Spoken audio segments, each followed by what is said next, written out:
American പ്രസിഡന്റായി Donald Trump ചുമതലയേറ്റ ശേഷമുള്ള ആദ്യ ക്വാഡ് യോഗം ചൊവ്വാഴ്ച നടന്നു. ഓസ്ട്രേലിയ, ഇന്ത്യ, ജപ്പാൻ, അമേരിക്ക എന്നിവിടങ്ങളിലെ വിദേശകാര്യ മന്ത്രിമാരാണ് കൂടിക്കാഴ്ച നടത്തിയത്. ആദ്യ ക്വാഡ് ഉച്ചകോടി ഇന്ത്യയിൽ നടത്താൻ തീരുമാനമായി. ഇന്ത്യ ആതിഥ്യം വഹിക്കുന്ന ഉച്ചകോടിക്ക് 4 രാജ്യങ്ങളും തയ്യാറെടുക്കുമെന്നും സംയുക്ത പ്രസ്താവനയിൽ അറിയിക്കുകയും ചെയ്തു. അമേരിക്കൻ സ്റ്റേറ്റ് സെക്രട്ടറി മാർക്കോ റൂബിയോയുടെ അധ്യക്ഷതയിലായിരുന്നു മന്ത്രിതല യോഗം നടന്നത്. ഇന്തോ പസഫിക്കിലെ സ്ഥിതിഗതികളിൽ നിർബന്ധിത നിലപാടുകളിലൂടെ മാറ്റം വരുത്തുന്നതിൽ ചൈനയ്ക്ക് മുന്നറിയിപ്പ് നൽകുകയും ചെയ്തു. ട്രംപ് മടങ്ങിയെത്തിയ ശേഷം ചൈനയെ ലക്ഷ്യമിട്ടുള്ള ആദ്യത്തെ ഉന്നതതല യോഗമായി ക്വാഡ് മാറുകയും ചെയ്തു.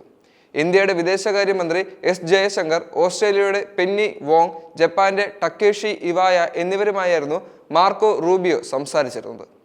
ജനാധിപത്യ മൂല്യങ്ങൾ, പരമാധികാരം, നിയമവ്യവസ്ഥ തുടങ്ങിയവ സംരക്ഷിക്കപ്പെടുന്നതും സ്വതന്ത്രമായ ഇന്തോ പസഫിക് മേഖലയെ ശക്തിപ്പെടുത്താൻ 4 രാഷ്ട്രങ്ങൾക്കും പ്രതിബദ്ധത ഉണ്ട്. ബലപ്രയോഗമോ നിർബന്ധിത നടപടിയോ വഴി നിലവിലെ സ്ഥിതിഗതികളിൽ മാറ്റം വരുത്താൻ ശ്രമിക്കുന്ന ഏകപക്ഷീയ ശ്രമങ്ങളെ ശക്തമായി എതിർക്കുന്നു. പ്രസ്താവനയിൽ അദ്ദേഹം വ്യക്തമാക്കി. തായ്വാനിൽ ചൈനയുടെ അവകാശവാദങ്ങളെയും തള്ളിക്കളയുന്നതാണ് ഈ പ്രസ്താവനയെന്നാണ് ഇപ്പോഴത്തെ വിലയിരുത്തൽ. ഈ വർഷം ഇന്ത്യയിൽ നടത്താൻ തീരുമാനിച്ച ക്വാഡ് ഉച്ചകോടിയിൽ മാറ്റമില്ലെന്ന് യോഗം അറിയിക്കുകയും ചെയ്തു. ഇതോടെ ട്രംപിന്റെ ആദ്യ യാത്രകളിലൊന്ന് ഇന്ത്യയിലേക്കാകും എന്ന് ഉറപ്പായി കഴിഞ്ഞു.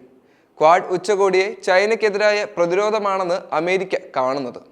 ട്രംപ് സർക്കാരിന്റെ ആദ്യ മണിക്കൂറിൽ തന്നെ നിർണായക ക്വാഡ് യോഗം ചേർന്നത് വളരെയധികം പ്രധാനമുള്ളതാണെന്നും ഇന്ത്യയുടെ വിദേശകാര്യ മന്ത്രി എസ് ജയശങ്കർ എക്സിൽ കുറിക്കുകയും ചെയ്തു.